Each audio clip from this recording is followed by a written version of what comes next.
Nothing to do with God incarnate. It's the spirit that was with the Most High in the beginning, coming, sending his son to the earth to do his will. You understand? To be a sacrifice to bring Israel back to the Father. All right? More proof. Go to St. John 5.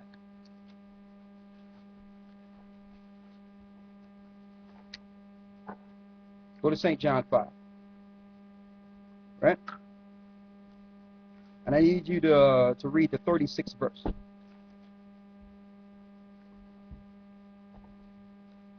St. John 5 and 36. But I have greater witness than that of John. For the works. St. John 6 and 38, excuse me. 6 and 38. St. John 6 and 38.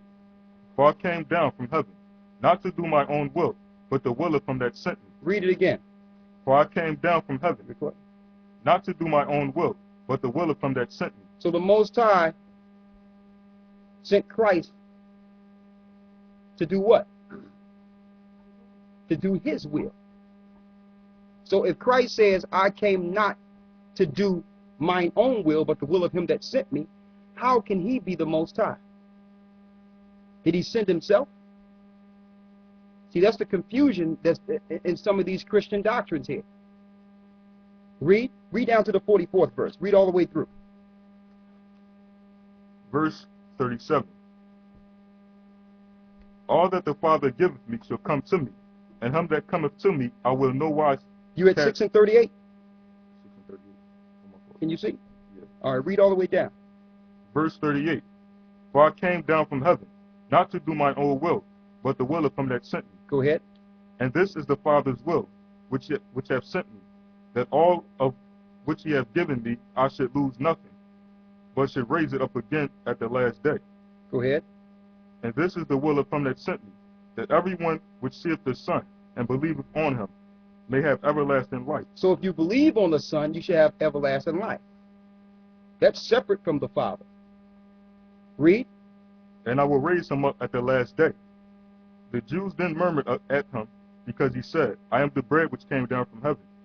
And they said, Is this not Yeshua, the son of Joseph, whose father and mother we know? Go ahead. How was it then that he said, I came down from heaven?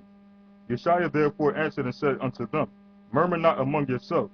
No man could come to me, except the Father which hath sent me draw him. See that? That's separate. Now, they didn't understand. They was trying to deal with Christ in the physical without understanding that Christ was here before he came in the physical. He was with the Father in the beginning.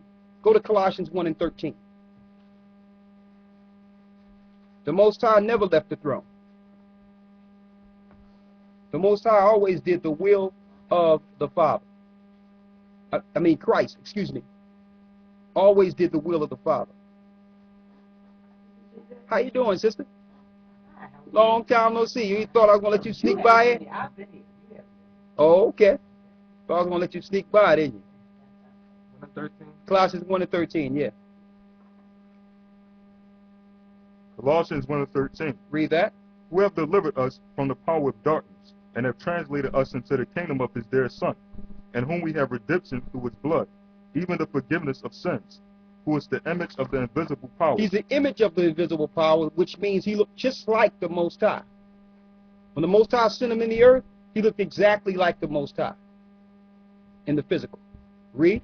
The firstborn of every creature. The firstborn of every creature. So before the Most High created anyone, he created the spirit that would be in Christ.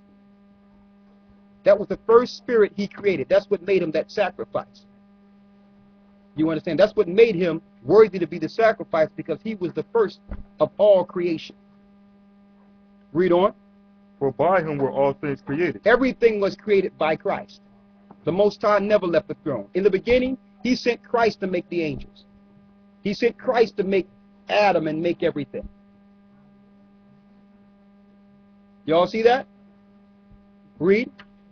For by him were all things created, that are in heaven, that are in the earth. What's in heaven? Angels. Read. Colossians 1 and 13 through 16. Read. And that are in the earth, visible and invisible. So angels and spirits are invisible. They were made by the Most High. And the Most High did it through Christ. He sent Christ and said, Son, order this. And the Son did it. Read. Whether they be thrones, or dominions, or principalities, or powers, all things were created by him and, and for him. Y'all see that? So they're totally separate. Here's one more. Now this one will put the nail in the coffin, and then we can go into the lesson. Go to St. John 5 and 26.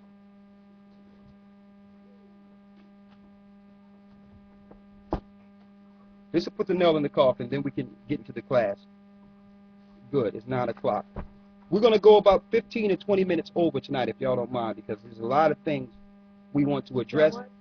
And then after that, I'm going to open it up for questions. Go to St. John 5 and 26.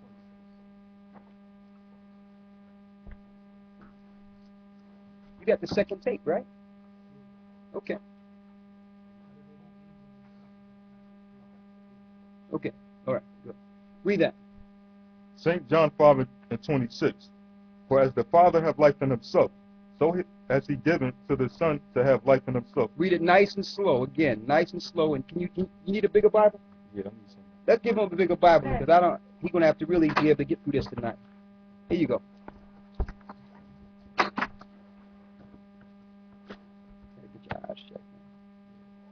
All right, read that. St. John 5 and 26. For as the Father hath life in himself, so hath he given to the Son to have life in himself. Is that clear? That's crystal clear. That's two separate lives. How can someone come back and say that the Most High and Christ are the same?